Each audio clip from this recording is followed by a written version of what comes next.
voici, comme d'accoutumée, au devant de vous, parce que c'est une responsabilité qui nous avait été donnée. Nous sommes obligés de parler. Les torrents d'eau vive se trouvant dans notre sein doivent jaillir. Le Seigneur a déjà relâché ses eaux. Ces eaux doivent jaillir, quand bien même elles peuvent déranger l'intérieur de certaines personnes insensées, comme nous venons de le dire, mais c'est une façon de les ramener du droit chemin pour leur éviter le jugement dernier qui est quelque chose de très fatal, de très douloureux. Je pense que ça, c'est un deuxième interview que je voudrais offrir au monde qui m'écoute. Ne serait-ce que ces instants précieux, peut-être, qui pourront quelque part ranimer votre être intérieur, qui pourra, sait-on jamais, comme seul l'Éternel sauve et délivre. Je sais qu'il pourra accompagner ces paroles de beaucoup de bienfaits, afin que vous viviez. Je vais parler de tout et de rien, mais tout en m'appuyant dans la parole de Dieu. Et je vais surtout parler aux païens qui sont très souvent négligés, qui sont repoussés, rejetés, écartés. Ils sont souvent vus comme des lépreux. Personne n'ose les toucher. Nous sommes en train de lire la parole de Dieu. C'est un livre qui renferme beaucoup de sagesse. Le Seigneur Jésus-Christ n'a-t-il pas touché les lépreux? N'a-t-il pas compati avec les malheureux? Il l'a fait. Beaucoup de païens se plaignent. Mais je suis la vôtre. Je sais que la plupart des incirconcis et des chrétiens charnels pourront me critiquer, mais tel le Seigneur est, tel je suis. Je vais pénétrer les profondeurs des ténèbres avec lui pour ramener à la surface tout cela qui sont retenus dans des chaînes. Mon objectif, c'est de sauver des vies humaines. Et ces morts spirituelles ne se retrouvent pas seulement chez les païens qui ne connaissent pas les Écritures, mais actuellement, ils sont à compter en grand nombre auprès de ceux-là même qui se disent bergers, des aveugles qui conduisent des aveugles. Certains d'entre eux ont été réellement sauvés. Ils ont commencé par l'esprit, mais ils ont terminé par la chair. Je suis en train de vous encourager à vous humilier. Suivez les personnes éclairées. Suivez les vrais fils. Humiliez-vous comme a fait Nicodème. Il a compris que il était à un temps de nuit dans sa vie. Il y avait des choses qui n'allaient pas bien dans sa vie. Et il est allé poser la question à ceux-là qui connaissaient la vérité. malgré qu'il était reproché d'être un faux docteur, il a quand même reçu son salut. Pourquoi? Il était prudent et humble. Beaucoup de gens souffrent à cause de l'orgueil. À cause de l'orgueil. Vous le savez si bien que moi, que Dieu résiste aux orgueilleux et il fait grâce aux humbles.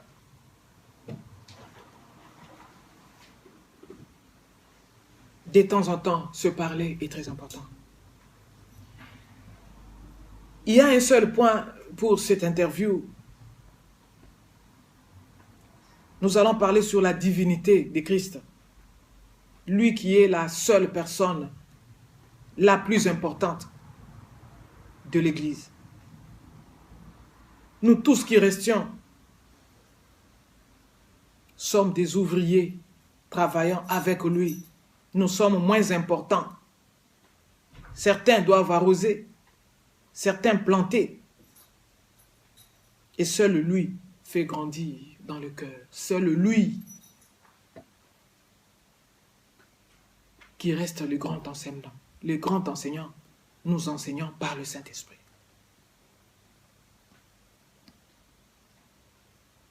Ma responsabilité n'est pas de planter, mais d'arroser. Moi, je suis celle qui arrose.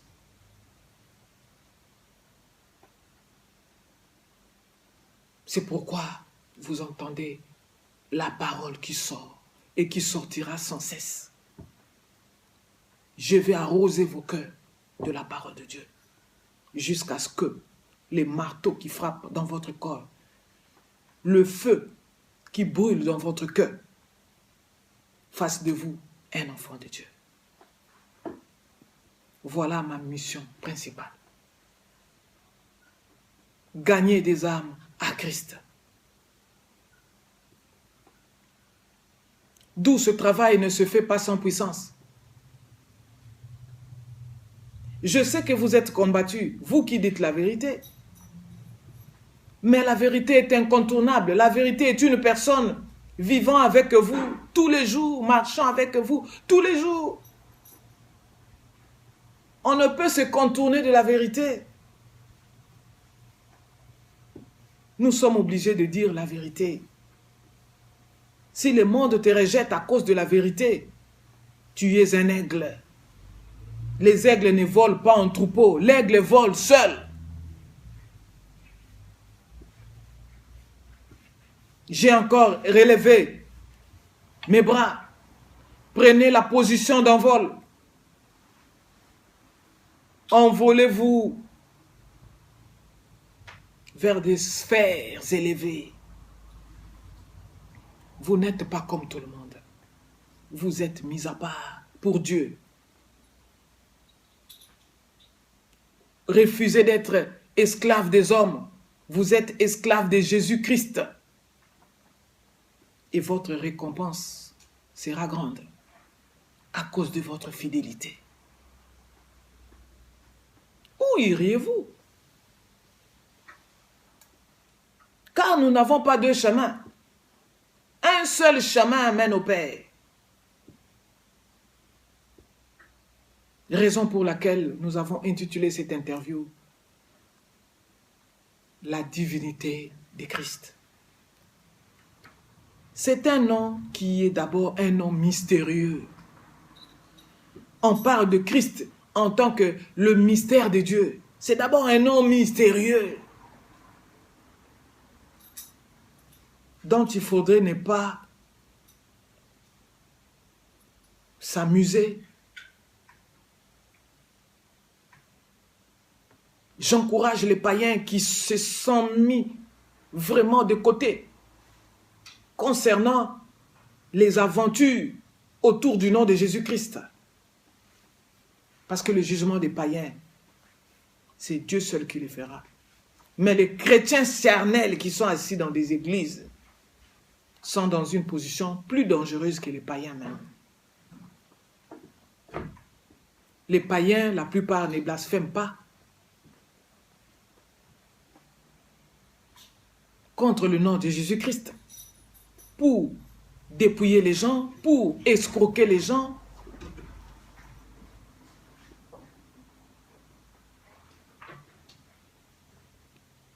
Mais ceux qui se disent connaître les Écritures s'amusent à jouer avec ce nom.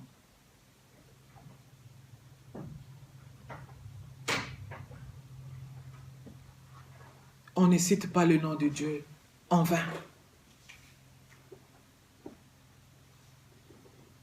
Ça, c'est d'abord la première chose que je voudrais vous dire. Nous allons parler de tout et de rien. On ne cite pas le nom de Dieu en vain. Parce que le sort des malédictions est terrible. Est terrible. La notion de la divinité.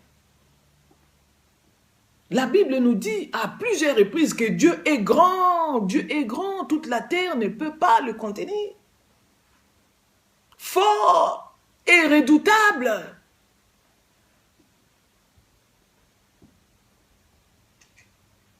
C'est un Dieu jaloux. Pensez-vous qu'il saura ou qu'il acceptera de vous partager avec quoi que ce soit d'autre? Je ne pense pas. Vous êtes obligé de le ressembler. Chaque jour qui passe, vous devez faire de pas vers l'excellence.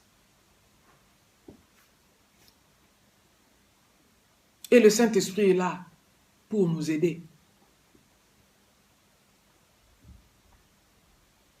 Nous avons beaucoup de dénominations aujourd'hui. Ça ne sert à rien que je les cite. Vous les connaissez. Nous travaillons dans la rue pour évangéliser. Il y a d'autres qui n'osent même pas prendre des dépliants. Ils sont déjà endoctrinés. Leur cerveau est lavé.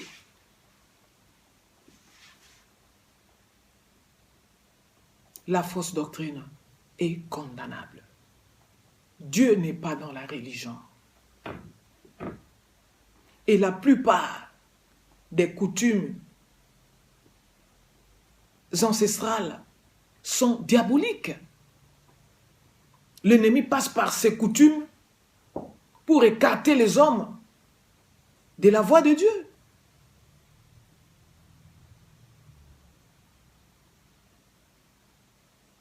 D'où, pendant que nous parlons de la divinité de Christ, de l'autre côté, nous voyons l'homme pécheur qui doit être sauvé. La délivrance, il faut le vouloir. Quand bien même l'homme ne peut se délivrer seul.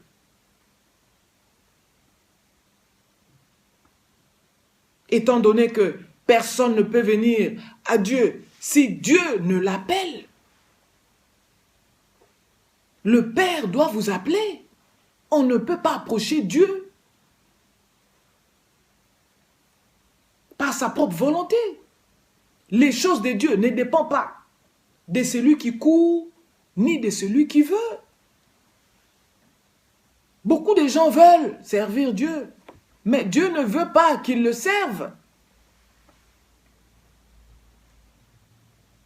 Ce n'est pas dans la volonté de Dieu. Et deuxièmement, il y en a qui se sont appelés eux-mêmes, qui font passer leur temps inutilement, faisant le bénévolat spirituel. Ensuite, ils se sont positionnés. Les choses de Dieu n'est pas question de position, mais c'est question de sémence. Il est question de quelle sémence est dans votre cœur. Êtes-vous un vrai adorateur ou un faux adorateur? C'est ça le nœud du problème. C'est pourquoi mon message est en train de déranger beaucoup de gens. Mais je vous dis que vous serez écrasés. Vous serez écrasés comme vous êtes des personnes insensibles. Vous serez écrasés Et comme la fumée, vous disparaîtrez de cette terre sans laisser des traces. Parce que le Dieu créateur que nous servons est un Dieu redoutable.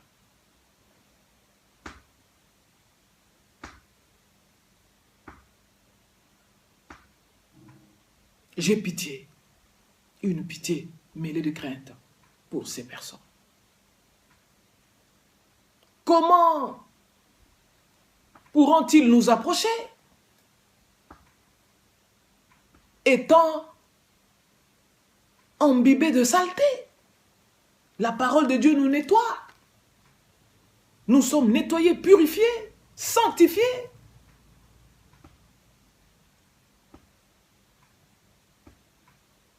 Et nous ne pouvons que nous associer avec des personnes qui ont le même esprit que nous, marchant dans la gloire.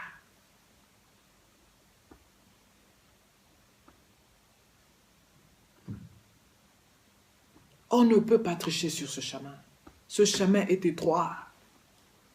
Je me rappelle encore en vision, quand Dieu me montre mes épaules en train de coller sur un chemin étroit. Le chemin est étroit. Prenez votre temps, regardez-moi bien dans les yeux, réfléchissez. Vous êtes au temps du malheur, je le sais, réfléchissez. Au temps du bonheur. Nous nous réjouissons tous. Et la vraie réjouissance est une réjouissance qui se fait en présence du Seigneur, qui est avec nous tous les jours.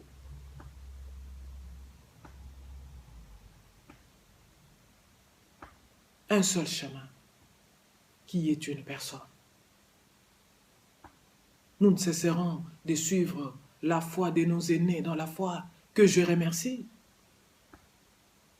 Je suis venu dans la vie chrétienne et j'ai trouvé des aînés qui ont bien travaillé. Nous les avons suivis avec attention.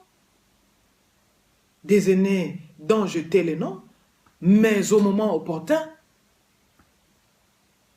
je vais les rencontrer pour que nous puissions encore nous féliciter.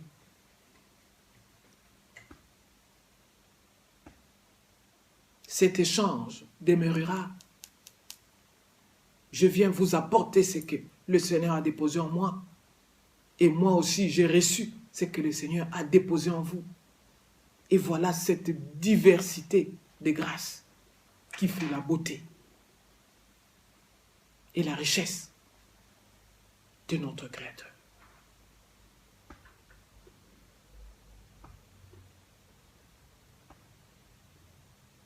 Que celui qui n'aime pas le Seigneur soit anathème, dit les Écritures.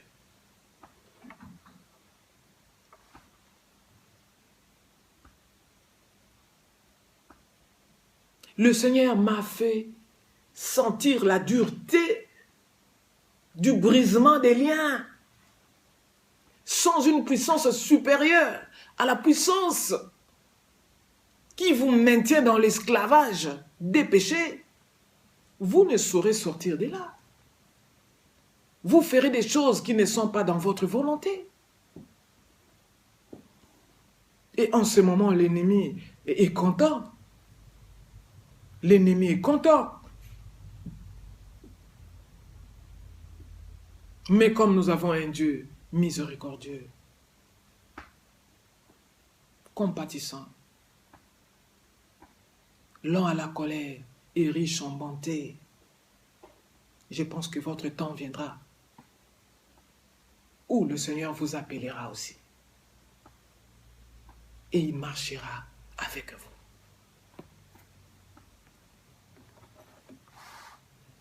Encore une chose, concernant l'essentiel de ce que nous devons avoir auprès du Seigneur et les choses pour lesquelles nous devons nous focaliser. Dieu nous appelle, on est enfant de Dieu, et avec le temps, on grandit, on devient fils. On prend possession de notre héritage. Et en ce moment, on devient autonome par rapport à l'église locale. Au bout de 3 ans, on peut aller à travers le monde, défendre le nom du Seigneur Jésus-Christ et enseigner aux hommes ses commandements, comme je le fais maintenant.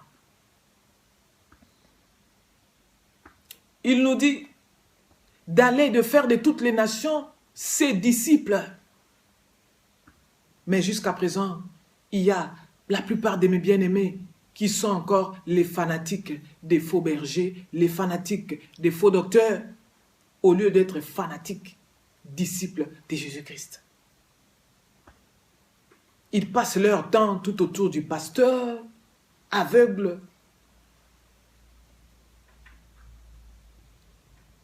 Je vous ai dit que mon travail, c'est d'arroser.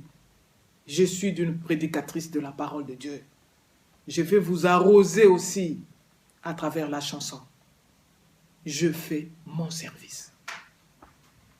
Cela ne veut pas non plus dire que je n'apprécie pas les bons ouvriers, les bons pasteurs. Je les ai toujours appréciés. Et j'ai même des cadeaux que j'ai prévus pour leur offrir par rapport au travail qu'ils ont fait.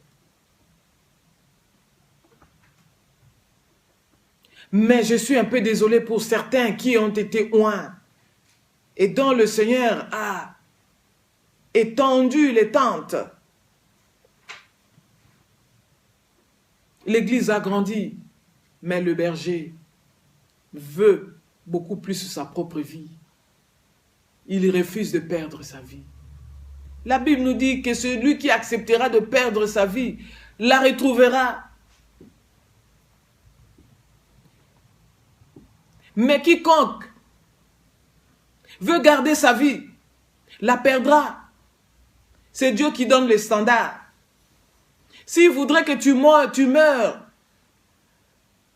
comme, comment dirais-je, martyr, tu mourras comme martyr, tu es un commando, tu es un guerrier. Il faut foncer. Et là-dessus, je suis en train de parler à mes compatriotes que faites attention. Faites attention. Parce que nous sommes dans un pays rempli de lâches qui, à chaque fois qu'ils voient une personne courageuse, loin jusqu'aux dents par le Saint-Esprit, au lieu d'appuyer, au lieu d'encourager la personne, au lieu d'accepter la personne, au lieu de protéger la personne, ces gens manifestent les instincts les plus bas des êtres humains. Ils manifestent la jalousie. Pensez-vous que l'Éternel utilise les gens de la même façon? Nous avons parlé l'autre fois de Gédéon, qui s'est sous-estimé, qui a carrément fui la réalisation de sa mission. Mais c'était un homme masculin. Les choses de Dieu n'ont rien à voir avec le sexe de la personne. Faisons un effort pour comprendre les Écritures.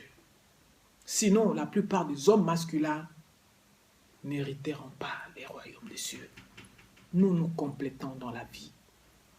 La femme a été tirée de l'homme masculin et l'homme est né de la femme.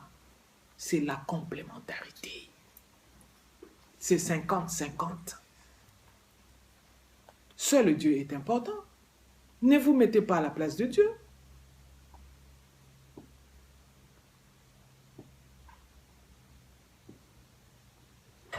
Il est une obligation pour l'homme masculin d'aimer la femme.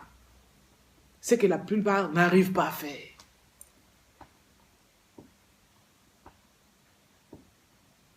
Nous revenons encore une fois à la crainte de Dieu. Proverbe chapitre 31, au verset 30. La grâce est trompeuse. La beauté physique est vaine. L'homme qui craint l'Éternel. La femme qui craint l'Éternel. Et celle-là qui sera louée.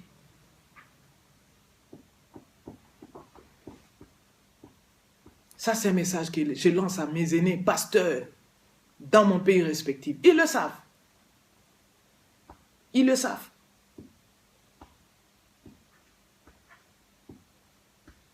Il faut se remettre en question. Suivez le mouvement du Saint-Esprit. S'il faudrait que vous puissiez vous confier aux jeunes serviteurs que le Seigneur est en train d'élever, faites-le. Faites-le. On va se parler entre nous, en famille. Nous sommes une famille noble. Tel que vous me voyez, je suis très sage, très intelligente, une personne élevée, loin jusqu'aux dents. Je ne peux me gêner de collaborer avec un jeune frère, une jeune sœur, je ne sais pas moi, de me soumettre à ses ordres. La Bible nous dit, soumettez-vous les uns les autres. L'évangile est simple.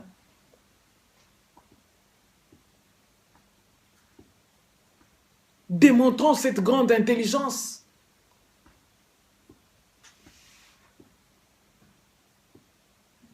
Démontrons cette grande intelligence qui doit être caractérisée au-dedans de beaucoup d'enfants de Dieu vrais. Vous devez rayonner là où vous êtes. Le leadership, c'est l'influence.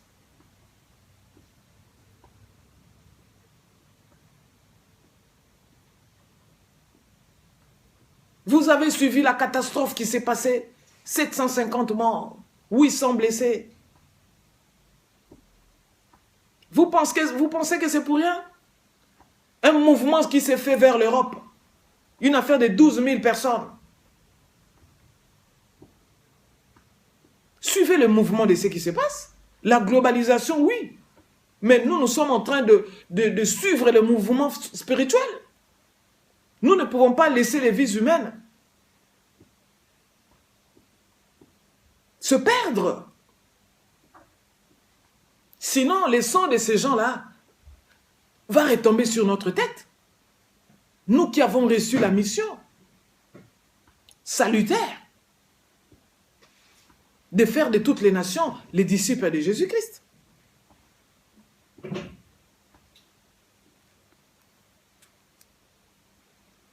C'est une nécessité, c'est une condition sine qua non d'être délivré.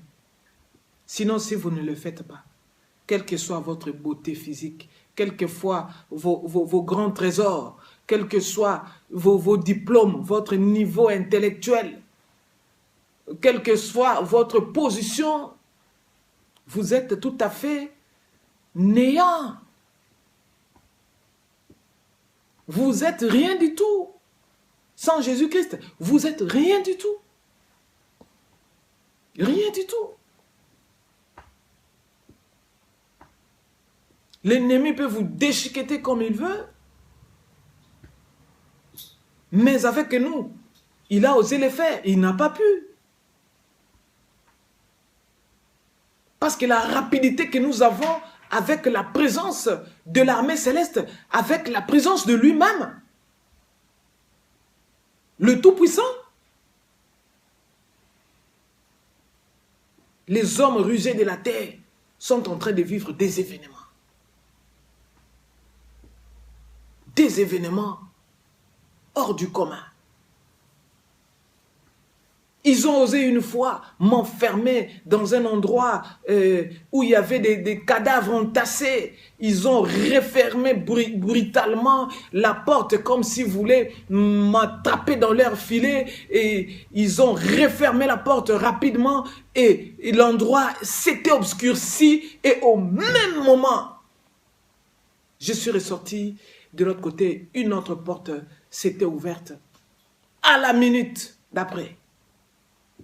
Et c'était événementiel. C'était extraordinaire.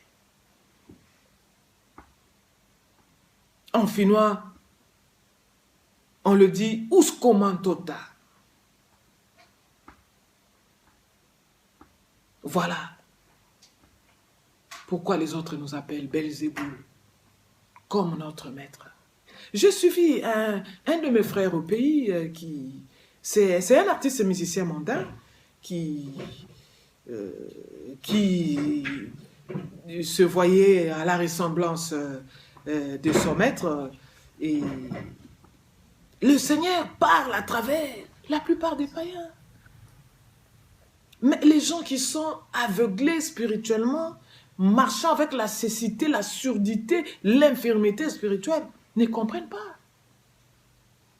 C'est pourquoi, mes frères et sœurs, dès l'instant où je descendrai sur la terre de nos ancêtres, nous allons parler de beaucoup de choses. Nous allons parler de beaucoup de choses. La vision de l'aigle est 8 fois plus accentuée que la vision de l'homme. Soyez des aigles. Soyez des aigles.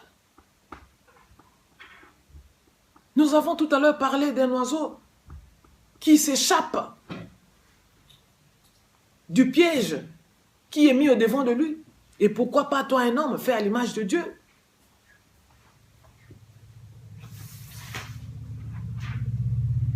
Ne vous découragez pas. Tant que vous respirez, les choses peuvent changer.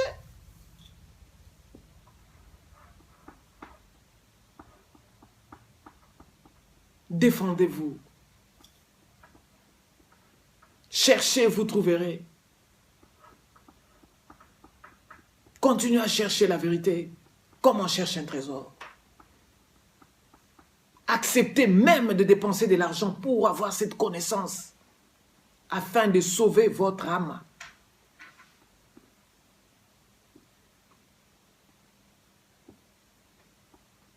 Je continuerai à arroser, à arroser, à arroser dans vos cœurs jusqu'à ce que les plantes utiles à d'autres personnes y poussent. Que les gens mangent des fruits mûrs, succulents, au temps convenable.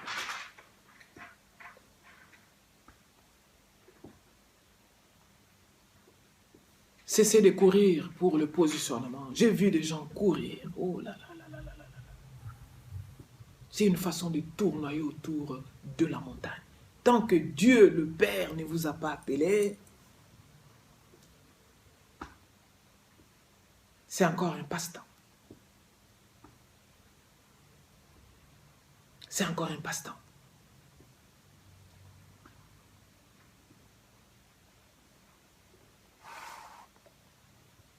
Personne ne peut venir à Dieu si Dieu ne l'appelle.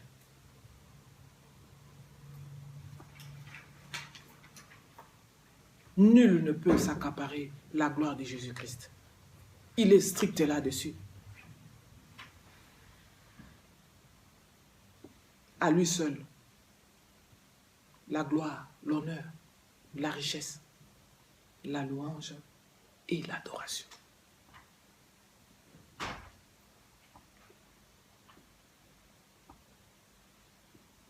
Je ne serai pas long pour cette interview. Nous aurons le temps de nous parler seul à seul. Là, je voudrais m'adresser au corps du Christ dans le monde entier. Et nous sommes en train de faire un travail de la valorisation de la peau noire. Pourquoi est-ce que l'Église ne se mélange pas au travers les nationalités, les cultures, les tribus? Les Africains ont toujours tendance à se coincer entre eux. Et pendant que le Seigneur confie des dons, des puissances à l'un de vôtres, qui se fait accepter dans les milliers des Européens, des Américains, de la peau noire, de la peau blanche, n'est-ce pas là une fierté? Si vous ne voulez pas soutenir ce ministère, moi je fonce. Plus je fonce, plus vous n'arriverez plus à m'atteindre et ça sera des failles dans le fonctionnement de ce corps de Christ. Nous devons nous mélanger. Il n'est pas question de sous-estimer qui que ce soit. Seul Jésus-Christ est important. Tout le reste, malgré la différence des dons et des fonctions que Dieu nous a données, malgré la grandeur du nom que Dieu nous donne, nous restons des fils. Et je le répète, si Dieu confie plusieurs dons à une personne, soyez dans la joie. Cette personne est capable. Dieu sait pourquoi. Et plus il travaille bien, plus Dieu va le lui ajouter. Je vous ai parlé l'autre fois que j'en ai 14. Des dons, des talents.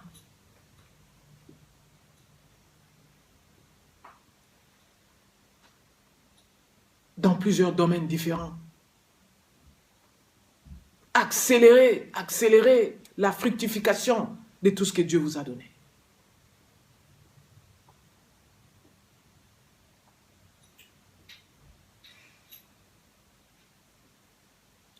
La diversité des dons. Travaillons dans l'excellence.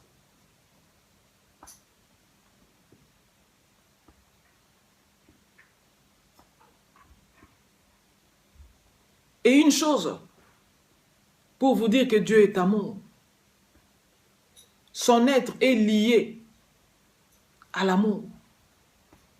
Il n'a pas l'amour, mais il est amour. Je m'étonne des personnes qui n'ont pas l'amour.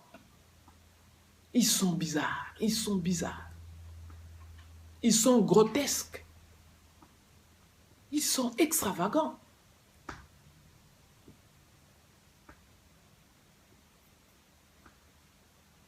Et l'amour doit se prouver.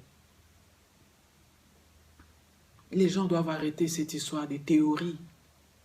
L'amour doit se prouver. Dans la pratique, tant qu'une personne ne pose pas des actions démontrant l'amour de Dieu, elle est fausse, cette personne. Sait-on jamais que peut arriver dans quelques minutes? Ah non. Peut-être on ne le reverra plus jamais.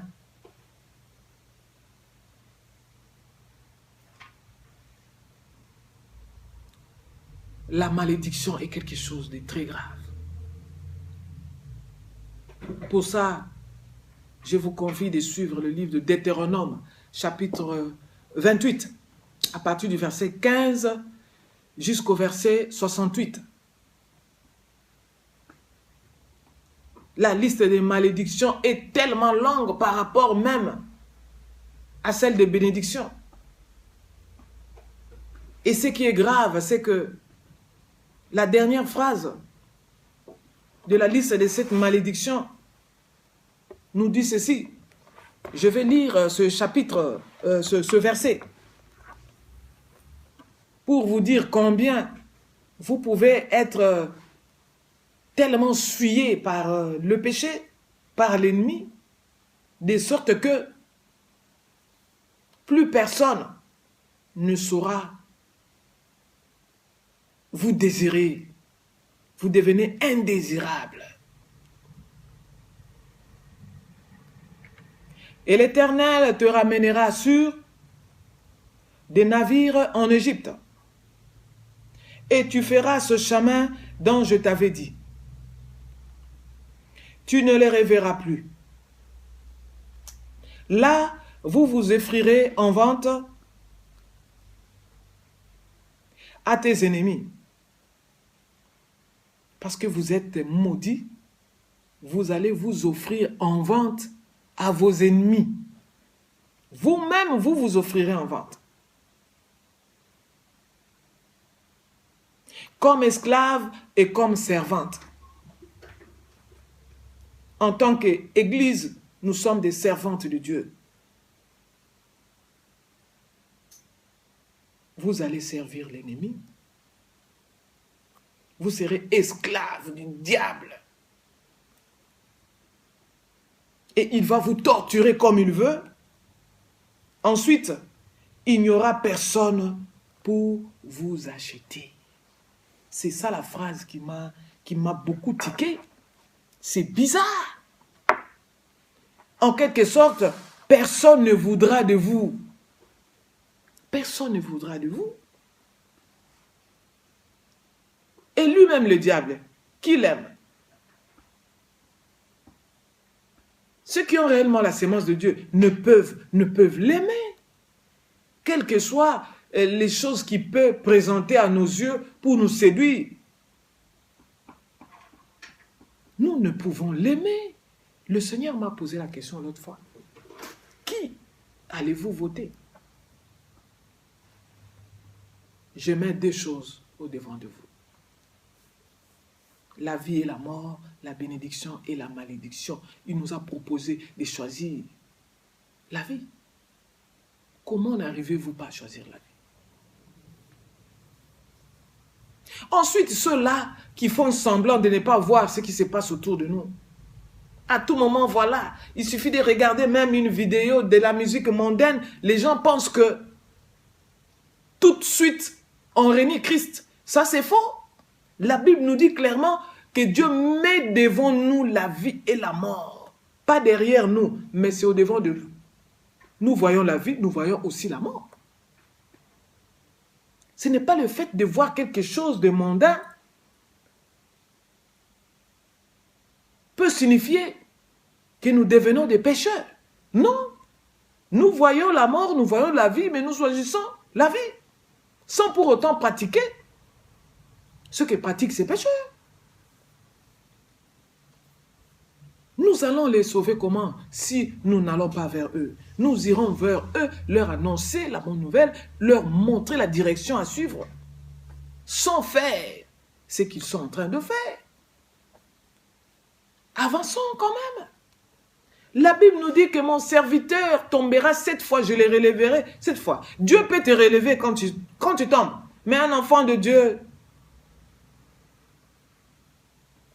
en tire les conséquences une fois pour toutes. Vous ne les verrez plus retomber dans ces choses. Et Dieu s'arrange pour nous dire, je t'ai laissé tomber pour que tu deviennes prudente. Et pour la deuxième fois, ne le fais plus, ne pêche plus, parce qu'un enfant de Dieu ne pêche plus. Il n'y aura personne pour vous acheter. En ce moment, que deviendrez-vous?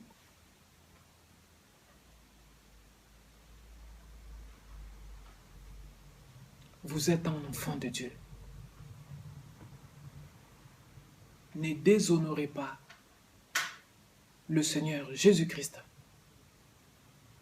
publiquement. Je vous remercie.